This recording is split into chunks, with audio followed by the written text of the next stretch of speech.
Good afternoon, folks. Robert Chappell here, executive editor of Madison365, with your daily update for Tuesday, January 11th.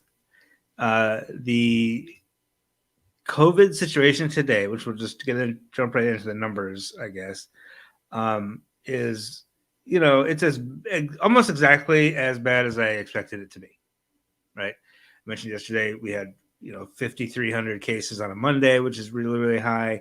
Our 7-day average of cases was over 9,000. I thought we'd be back over, in the 12,000 range for a single day again, which is exactly where we are today. 12,305 new cases confirmed today. That's where we are now. Our 7-day average of new cases has gone up by another 600 or so. We're now at 9,696 per day for the past 7 days. So we're closing in on 70,000 new cases in the past 7 days.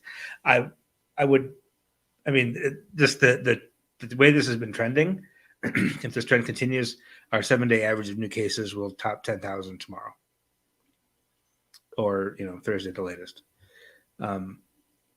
All of these numbers, all of these like little charts that they have here on the DHS website, there's like a vertical line at the end where this is the past 2 weeks. Everything just goes straight up.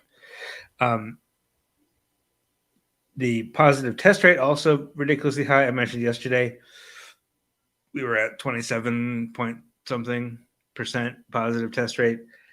Yesterday's number now has been revised upward to 29.8. Today we're at 28.2. Almost certainly, in reality, today is closer to 30%, probably more than 30%, which we'll see tomorrow. We'll see that updated tomorrow. Now, there's just not much more to say about it.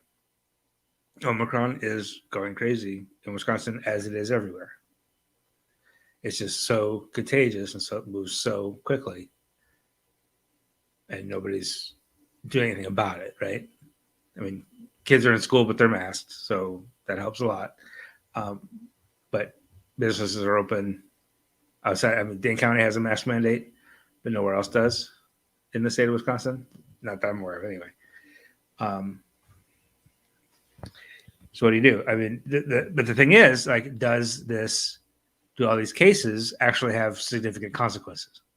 That's the big question. Because it might be that lots and lots of cases is fine if nobody gets really sick, if they're all vaccinated. You feel crummy for a couple of days and then get on with your life. That would be fine. That's not what we're seeing. We are seeing significant number of severe cases still. However, a slight bit of I wouldn't call it good news, but a slight ray of less bad news. The hospitalizations have actually dropped today. We did see now the trend. We never want to look at one number in isolation, right? We always look at the trends. The trend of hospitalizations is still upward. We're seeing we have about 13% more people hospitalized today than we did a week ago. Okay, that's a big jump, right? But just for today, we actually have 15 fewer people hospitalized than we did yesterday in the state of Wisconsin, which is good. This hospitalization thing is kind of a mixed bag. Right now we have 2,244 people currently hospitalized.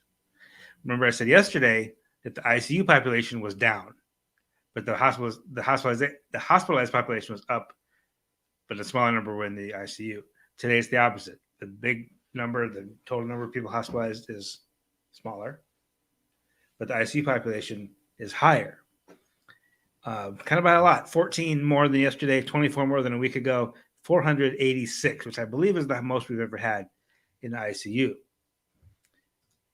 Partly as a result of that, there are now only 46 intensive care beds available in the entire state of Wisconsin. There are 0 in the Fox Valley. There are 0 in western Wisconsin. There are 4 in north central Wisconsin. There are 7 in northeast Wisconsin. That's where, which includes the city of Green Bay, the third largest city. There are 2 available in the northwestern Wisconsin region. There are 11 available in all of south central Wisconsin, which is 14 counties, and includes the city of Madison. There's only 11 ICU beds available here. And then in the southeast region, which is Milwaukee, Kenosha, Racine, they have 22 ICU beds available for that entire region, which is, probably like 1 million people or more. 22 ICU beds. So the ICU bed situation is not good. The overall hospitalization is a little better today. It's not good, right? We're still turning people away from the emergency rooms. We're still postponing elective procedures, which are not really elective, right? Like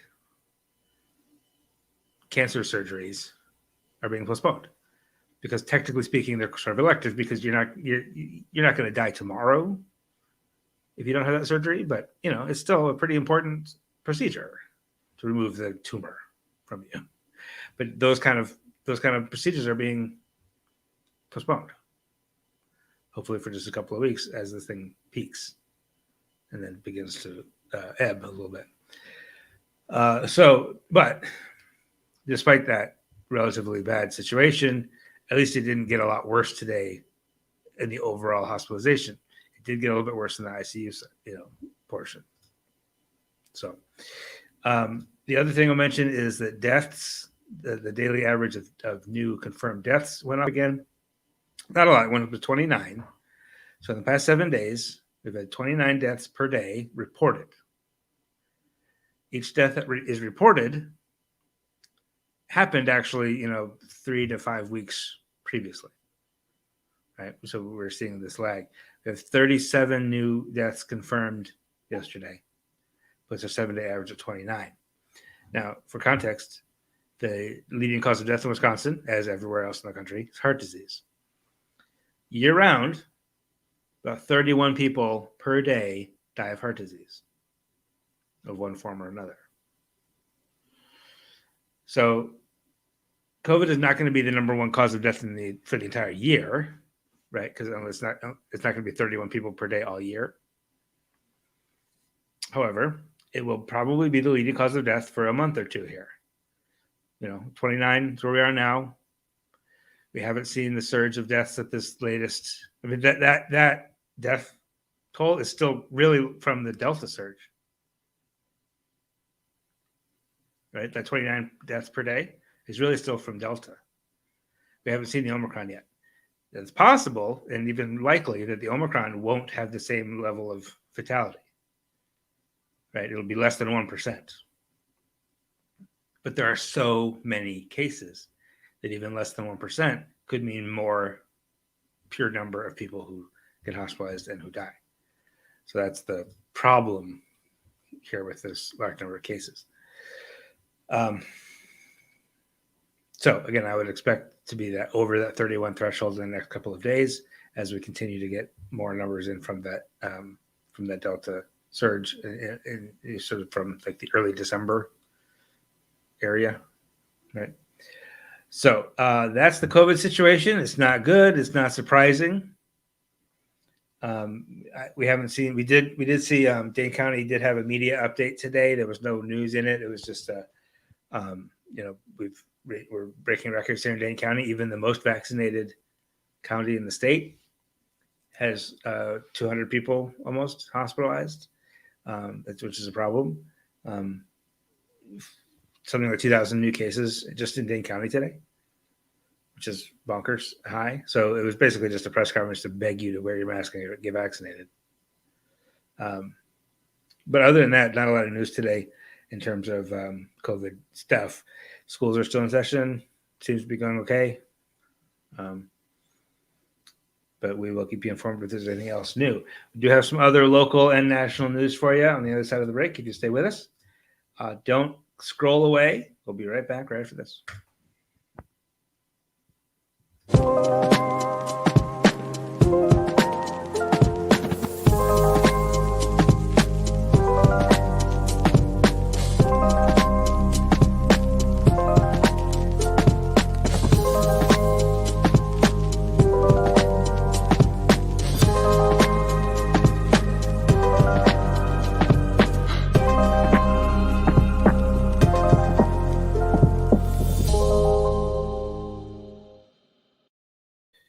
All right. Thanks for sticking with us. Now, the feature story this morning, I don't know about you, but if you have kids, you live near Madison, you hang out at this place every now and again, Henry Riley Zoo. I've always enjoyed the fact that how relatively diverse the clientele is there. Whenever you go there on a Saturday on the weekends, it's a real diverse crowd usually. However, the staff, the leadership isn't particularly diverse, and the same can't be said of all Dane County parks. A lot of times you go to Dane County parks for picnics and swimming or whatever, and it's kind of a lot of white people. So the county board has a line item in their budget for audits and innovation, and they're going to use some of that money to commission a study of how to make the parks and the zoo more accessible and equitable, which is not only a racial diversity thing, by the way. It's also like for differently abled people. Right? How can people with various disabilities or mobility challenges, whatever, make better use of the zoo and the parks? So they've hired a firm out of Arizona who will do some focus groups and some interviews and some surveys. And you can get involved if you have opinions about accessibility at the zoo or the parks. There's a number you can call. There's an email address. There's a website. You can get involved, and they're going to be doing this for the next 6 months or so. And then in the late summer of 2022, they'll issue their final report and recommendations. So again, that is on Madison365.org. If you want to get involved, go check that story, and you can share your thoughts with the county board. Also today, we learned that Mandela Barnes, in his bid for the United States Senate, which, by the way, Ron Johnson announced Sunday. I didn't really mention this, but did announce that he is running again for a third term as a Republican, even though he promised to only run for 2 terms. There are 12 currently Democrats who are officially on the ballot for the nomination to run against Ron Johnson, and Mandela Barnes is leading that race in fundraising and in polling. There's a big chunk of undecided votes, though, so he's not. You can't say he's won it yet, but he did get a big endorsement today. He announced that New Jersey Senator Cory Booker, shown here during a visit to Madison, had endorsed Mandela Barnes for United States Senate. And we've got that story along with Cory Booker's comments on Madison365.org. And finally, a little bit of national news for you. Maya Angelou will be the first Black woman to be on the United States coin. She's going to be on the new quarter that's being issued by the United States Mint. My friend Jessica Van Agren, who's a journalist up in the Green Bay, tweeted that this is historic change, which I thought was very funny. Everybody, Maya Angelou on a quarter. Get it? Change? Get it?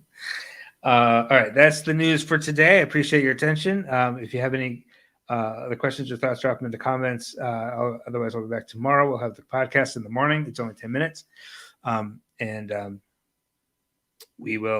have more COVID numbers tomorrow. I would expect them to be bad again, at least in terms of spread, right? The thing is, we say the numbers are bad, but they're high. We're not sure yet exactly how bad that is, right? It's bad, but how bad? But we'll see. I would expect to see the 7-day average over 70,000, over 10,000 rather. I would expect to see 14,000 new cases tomorrow. I'd expect that's to be, around 30. I just have no expectations about hospitalizations because it's just really hard to predict that. So those are my unofficial predictions. You can come back tomorrow and tell me I was wrong. Until then, have a wonderful evening. Take care of yourself. Take care of each other. We'll see you soon. This is 365 Media.